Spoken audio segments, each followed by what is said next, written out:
Space nerds, I've got an update. We got Squadron 42 news. Interestingly enough, it is updating us on our favorite, Eugene Morrow. This is going to be a little bit of a look into the crew of the main ship in Squadron 42. Sorry, I get them mixed up. Can't imagine why.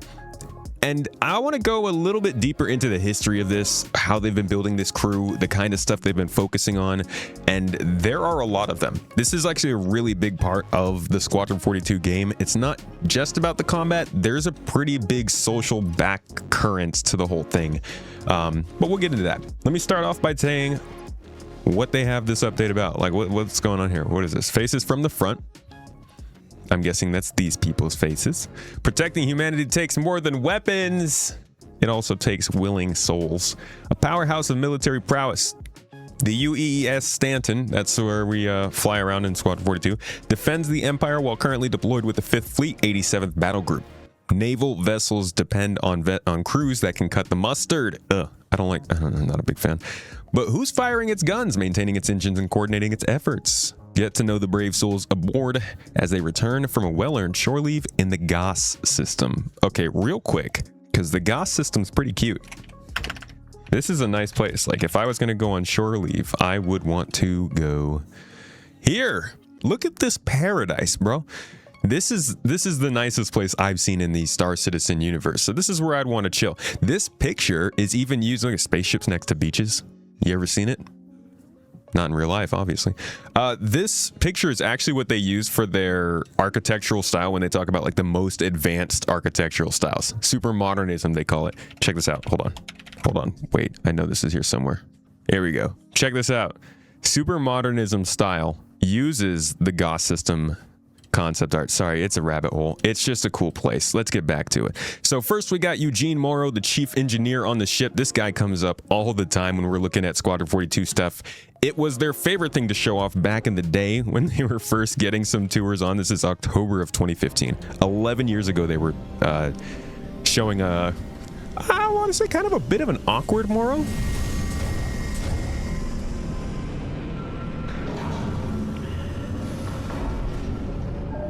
This is you. Oh, hey. You must be the new pilot. Geez, they really got you jammed in here, huh? Welcome to the Stanton. I'm Eugene Morrow, Chief Engineer. Out of the way. Squadron was a different game back then. Even the marketing was different. Like, they wouldn't put something like this out. What's the number on that one? This one's ID 523R6. Okay, got it. Excuse me, sir. Seriously, Morrow? I'll tell you when we find your converters. All right. I'm going to show you the updated version of this scene just so you'd realize what it's supposed to look like. Welcome to the Stanton. I'm Eugene Morrow. I'm Petty Officer Webster, Chief Mechanic. This will be your new... Been an upgrade. So this guy's always popping up. It says, as an engineer, I absolutely love working aboard a ship with as much history as the Stanton's got, and I'm absolutely champing at the bit to get to it. Sure, she needs a bit of extra love now and then, but the craftsmanship of these Idris class vessels are second to none. Of course, he's your Scotty, right? They like to hit their archetypes at CIG. Lieutenant Commander Aaron Cito. One of the other. Flight operator. For me, it's all about the people I work with, and I think the crew's fallen into a really good dynamic lately. The past few months, everyone's really been working well together, picking up on cues, even knowing when someone's just having a bad day. I think that's really satisfying when we're all working together with a single focus. And you've got Lieutenant Standard. From what I've found, LSTR can mean many things, so we're just going to call her a mechanic, Becca Farnway.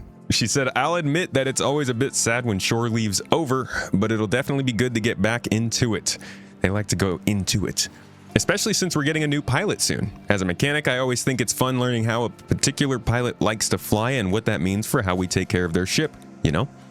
All right, so that's a little bit of, this is definitely setting up for the idea that like we're in line with the events of Squadron 42, which is funny because we're like 11 years past Squadron 42 in the lore. But you know, marketing is marketing. This is interesting that they mention a new pilot coming in. I'm guessing they mean a new pilot as in us. That's where the new pilot joining the Idris, not a new pilot of the actual Idris itself. And then we've got STR William Haynes, Mr. Gunna. This is not, is this the guy that's, no. Some dude died. Marcus. Is this Marcus? No, this is William. I'm so excited to set off on our new mission, he said. Every new area is an opportunity to do some good and make sure that the people feel safer. I actually spent my shore leave drilling in the sim pod to keep learning and getting better because I want to be ready, because that's what the Navy expects, your best when called upon. And we've got STR Connie Hayes. Don't know what STR is, we're going to call her an engineer. Everyone knows how important the work happening along the Vanduul border is, but I feel proud that I get to serve aboard the Stanton and help the Navy's mission in a different way, in Kellogg and Odin. Dude, give us Kellogg, and this is a leak. Kellogg is the next system. Gotta make sure that there's a safe empire for all those on the front to come home to, right? I gotta say, dude, why do they choose to call themselves an empire? What? This hurts. This can't help your marketing. So this is a little bit of marketing that they're sending out just to keep people up to date and keep it kind of in the loop.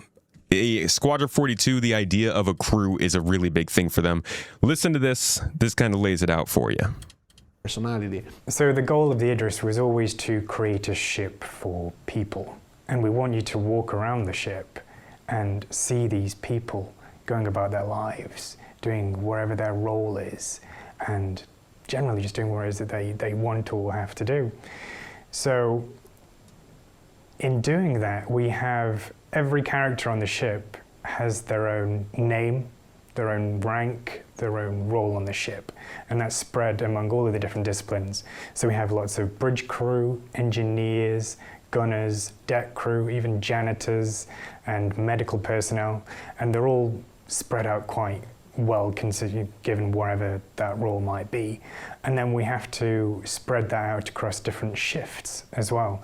So you might see somebody doing a certain role or in a certain shift on one chapter of the game, but then on the next chapter of the game they might be off duty and you'll see them in the mess hall talking to people. And everybody is doing their role on the ship regardless of where you are. So you could be at the complete other end of the ship and they'll still be doing their thing.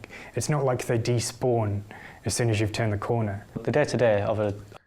It's a cool idea, and I think it falls very, very close in line with what Wing Commander did. Or at least from what I've heard of the game, it gives you this home base that is a hub to go out and do other missions and to come home and kind of take a load off. I really hope that there are some meaningful dialogue and decision choices you can make there. Obviously stuff that's optional, but if it just feels like a place to kind of hang out in between missions and most of the time you just spend it skipping right into the next chapter, then it almost feels like too much effort put in, because this is like, I think they say somewhere that the actual roster has just expanded massively past what it originally was here.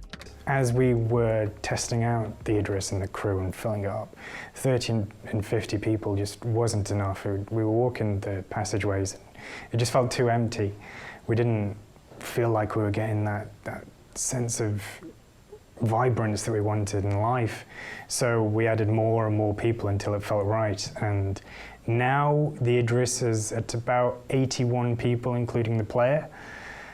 And to put that into perspective, if you look at the live stream demo, we had 12 people just on the bridge, and that was without the captain or a co-helmsman in there. So. And you guys know how big an Idris is. This is going to be a different Idris than what we play with in the game, but you get, it's the same general idea. Either way, clearly there's a huge focus on this part of the game because they've talked about it a ton from the actual, like the demo that we saw where he's walking around, he's hearing stuff as he walks by that gets added to his codex. There is the gameplay video. This is another place where they love to highlight what's happening with the crew and how the ship is always functioning as you move around.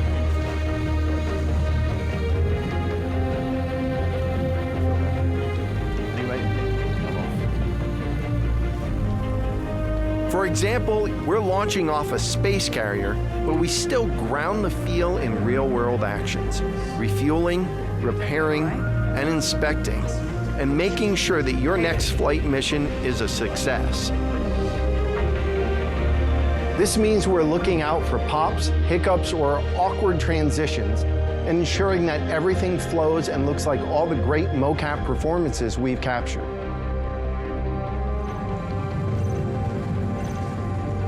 Let's ready some extra ice packs out of storage.